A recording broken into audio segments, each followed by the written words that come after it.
ನಮ್ಮ ಊರಿನ second day mini blog.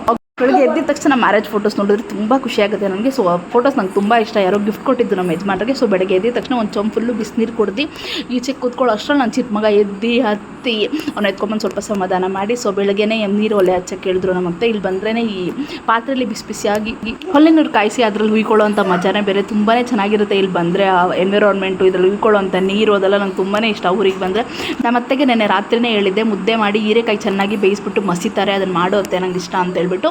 ನಮ್ಮತ್ತೇನೋ ಆಯಿತು ಮಾಡ್ತೀನಿ ಅಂತ ಹೇಳಿ ನಾನು ರಾತ್ರಿಗೆ ಕೇಳಿದ್ದೆ. ರಾತ್ರಿಗೆ ಬೇಡ ಮುದ್ದೆ ಬೆಳಗ್ಗೆ ಮಾಡ್ತೀನಿ ಅಂತ ಹೇಳಿದರು. ಸೊ ಮುದ್ದೆ ಮಾತ್ರ ನಮ್ಮತ್ತೆ ಸಕ್ಕದಾಗಿ ಮಾಡ್ತಾರೆ. ಅದ್ರ ಜೊತೆಗೆ ರಾತ್ರಿ ಮಿಕ್ಕಿದ್ದಂಥ ಸೋರೆಕಾಯಿ ಗೊಜ್ಜು ಮತ್ತು ಇವಾಗ ಮಾಡಿದಂಥ ಹೀರೆಕಾಯಿ ಮಸ್ದಿದ್ದು ಎಲ್ಲ ಹಾಕೊಂಡು ತಿಂದೆ. ಹೀರೆಕಾಯಿ ಮಸ್ದಿದ್ದಂತೂ ಸಕ್ಕದಾಗಿತ್ತು ಮುದ್ದೆಗೆ. ಸೊ ಊಟ ಆದಮೇಲೆ ನಮ್ಮ ಯಜಮಾನ್ರು ನಮ್ಮ ಮಾವ ಹಂಗೆ ಇನ್ನೂ ಸ್ವಲ್ಪ ಮೆಡಿಸಿನ್ಸ್ ಎಲ್ಲ ಹಾಕಕ್ಕೆ ಹೇಳಿದ್ದಾರೆ ಅವರಪ್ಪನಿಗೆ. ಸೊ ಅವರಪ್ಪನಿಗೋಸ್ಕರ ಎಲ್ಲ ಮೆಡಿಸಿನ್ಸ್ ಎಲ್ಲ ರೆಡಿ ಮಾಡ್ತಾಯಿದ್ರು, ಡ್ರಿಪ್ಸ್ ಎಲ್ಲ ಹಾಕೋಕ್ಕೆ.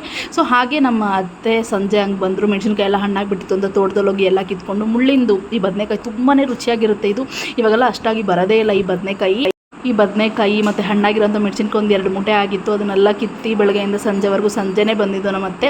ಸೊ ಸೋರೆಕಾಯಿ, ಬೆಂಡೆಕಾಯಿ, ಗ್ರೀನ್ ಕಲರ್ ಬದನೆಕಾಯಿ ಮತ್ತು ನಾರ್ಮಲಿ ಬದನೆಕಾಯಿ ಎಲ್ಲ ಇತ್ತು. ಅದನ್ನೆಲ್ಲನೂ ಹೋಗಿ ತೋಟದಿಂದ ತೊಗೊಂಬಂದಿದ್ರು.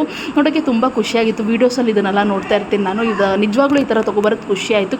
ಕಡಲೆಕಾಯಿ ನಮ್ಮದಲ್ಲ ಅನಿಸುತ್ತೆ, ಯಾಕಂದರೆ ಕಡಲೆಕಾಯಿ ನಾವು ಹಾಕಿಲ್ಲ. ಎಣ್ಣೆ ಎಲ್ಲನೂ ನಮ್ಮದೇ A to Z ಮಾಡ್ತಿದ್ವಿ. ಇಲ್ಲಾಂದರೆ ಮನೆ ಯೂಸು ಕಡಲೆಕಾಯಿ ಎಣ್ಣೆ ಎಲ್ಲನೂ ನಮ್ಮ ಕಡಲೆಕಾಯಲ್ಲೇ ಇತ್ತು. ನಮ್ಮ ಮಾವನಿಗೆ ಕಾಲು ಸ್ವಲ್ಪ ಪ್ರಾಬ್ಲಮ್ ಆಗಿರೋದ್ರಿಂದ ಅವ್ರ ಕೈಲಿ ಇವಾಗ ಮಾಡೋಕ್ಕಾಗಲ್ಲ ಅನ್ನೋದ್ರಿಂದ ಈ ಆಚೆಯಿಂದನೇ ಕಡಲೆಕಾಯಿ ಎಲ್ಲ ತೊಗೊಂಡು ಎಣ್ಣೆ ಆಡಿದ್ದು ಈ ಸಲ. ಸೊ ಸಂಜೆ ಆಗ್ತಿದ್ದಂಗೆ ಹಸುಗಳನ್ನೆಲ್ಲ ಮೇಯ್ತಿದ್ದನ್ನೆಲ್ಲ ಹೋಗಿ ಕರ್ಕೊಂಬಂದರು. ಇವಾಗ ಸದ್ಯಕ್ಕೆ ಕರಿಯುವಂಥ ಹಾಲುಗಳು ಯಾವುದೂ ಇಲ್ಲ. ಅದರಿಂದ ಆಚೆ ಕಡೆಯಿಂದ ಅರ್ಧ ಲೀಟ್ರು ಹಾಲು ತೊಗೊಬಂದು ಕಾಯಿಸ್ಬಿಟ್ಟು ಒಂದು ಸ್ವಲ್ಪ ಮೊಸರಿಗೆ ಕೂಡ ಎತ್ತಿಟ್ಬಿಟ್ರು.